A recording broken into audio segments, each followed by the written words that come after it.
আমাদের একজন শিক্ষামন্ত্রী আমরা পেয়েছি, স্ট্যান্ডবাজিতে উস্তাদ এবং টেন্ডারবাজিতে উস্তাদ। ক্যামেরা স্ট্যান্ডবাজি, পিয়ার স্ট্যান্ড। মানে শিক্ষামন্ত্রী সব জায়গায় গিয়ে বলে নকল আর চলবে না। 2026-এর শিক্ষার্থীরা আপনাদেরকে দেখিয়ে দিচ্ছে এই স্ট্যান্ডবাজি আর বাংলাদেশে চলবে না। হাঁটু সমান পানিতে, বুক সমান পানিতে 2026 সালের এইচএসসি পরীক্ষার্থীদের আপনি ডুবিয়ে ডুবিয়ে আপনি পরীক্ষা দিতে বাধ্য করেছেন, এবং একটা পরীক্ষার প্রশ্ন আপনি প্রণয়ন করেছেন। আপনি পরীক্ষার প্রশ্নের মধ্যে 2টা সৃজনশীল আপনি ভুল দিয়ে রেখেছেন। একটা পরীক্ষার্থীর তখন মানসিক অবস্থা কি ধরনের হয় একবার চিন্তা করেন। সে যখন দেখে প্রশ্নপত্রে ভুল, সে যখন নিজে চেষ্টা করে পরীক্ষার উত্তর মিলানো, পরীক্ষা দিয়ে এসে হয়তো বুঝতে পারে প্রশ্নপত্রে ভুল, সে যখন উত্তর মিলাতে পারে না, তখন পরীক্ষার মধ্যে কি ধরনের মানসিক অবস্থা তৈরি হয় একবার চিন্তা করেন। আপনারা একবার দুঃখ প্রকাশের প্রয়োজন বোধ করলেন না, বরং এই শিক্ষার্থীদেরকে আপনারা বলছেন মাদকাসক্ত। এই শিক্ষামন্ত্রী, আপনি যাদেরকে ফার্মের মুরগি বলছেন, এই ফার্মের মুরগিরা রাস্তায় এসেছে বলে আজকে শিক্ষামন্ত্রী হয়েছেন। শিক্ষামন্ত্রীকে বলবো, শিক্ষার্থীরা গিনিপিগ নয়। শিক্ষার্থীদেরকে নিয়ে এক্সপেরিমেন্ট বন্ধ করুন। কিছুদিন পর পর একটা জিনিস ইচ্ছা হয়, আপনারা সেটা তাদের উপরে চাপিয়ে দেন, শিক্ষার্থীদের উপরে চাপিয়ে দেন। এই শিক্ষার্থীদের আপনাদের এক্সপেরিমেন্টাল টুল না, যে যখন ইচ্ছে তাদেরকে নিয়ে এক্সপেরিমেন্ট করবেন, এক্সপেরিমেন্ট ফেল করলে আবার সেই এক্সপেরিমেন্ট তুলে নেবেন। কারণ আপনাদের সন্তানরা দেশে পড়াশোনা করে না, আপনাদের সন্তানরে আপনারা বিদেশে রেখে পড়াশোনা করান। পরের সন্তানদেরকে রাস্তায় রেখে রাজনীতি করাবেন, পরের সন্তানের ভবিষ্যৎকে নষ্ট করবেন, পরের সন্তানদেরকে নিয়ে এক্সপেরিমেন্ট করবেন।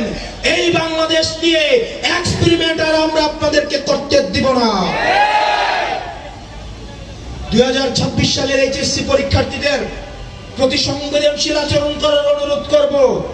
না হয় এই শিক্ষার্থীরা যদি রাস্তায় নেমে দৃঢ় অবস্থান নেয়, আপনার পাটাতন যে শক্ত না, এই অর্ধবেলা আন্দোলনে সেটা বোঝা গিয়েছে।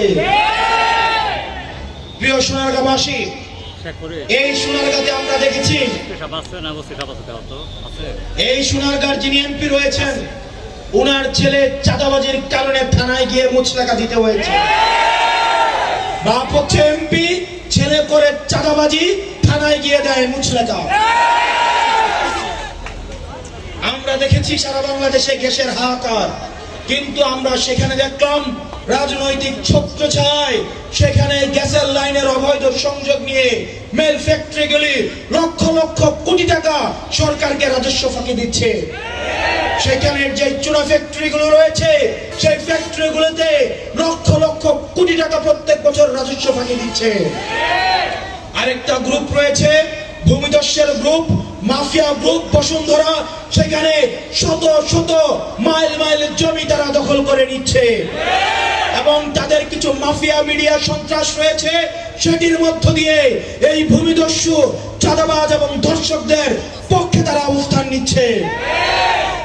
প্রিয় সোনারগাঁবাসী, আপনারা দেখতে পাচ্ছেন এই সোনারগাঁয় যে নদীগুলো রয়েছে, যে খালগুলো রয়েছে, সেই খালগুলো রাজনৈতিক সমঝোতার মধ্য দিয়ে সেগুলোকে দখল করে ফেলা হয়েছে।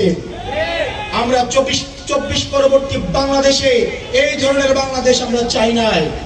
ব্যবসায়ীরা হাহাকারের মধ্যে রয়েছে, ফুটপাতের হকাররা হাহাকারের মধ্যে রয়েছে, রিক্সাওয়ালা ভাইরা হাহাকারের মধ্যে রয়েছে। 200 টাকা ইনকাম করলে 50 টাকা বিএনপি ছাত্রদল যুবদলকে চাঁদা দিতে হয়, স্থানীয় এমপিদেরকে চাঁদা দিতে হয়। এই চাঁদাবাজির বাংলাদেশ আর চলবে না। আপনারা যদি মনে করে থাকেন এই চাঁদাবাজির যাত্রা আপনারা অব্যাহত রাখবেন, মনে করার দরকার নাই এভাবে বেশি দিন খাইতে পারবেন।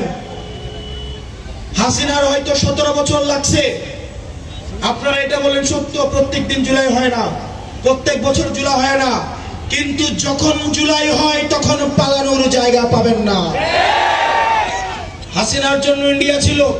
আপনারা বলেন আপনারা বাংলাদেশ পন্থী দল, আপনাদেরকে আমাদেরকে ইন্ডিয়াও নিবে না, পাকিস্তানও নিবে না, আমাদেরকে এই দেশের মধ্যেই থাকতে হবে এবং আমরা যদি জনগণের আকাঙ্ক্ষার বিরুদ্ধে যাই, জনগণ আমাদের রাস্তার মধ্যে আমাদের বিচার করবে।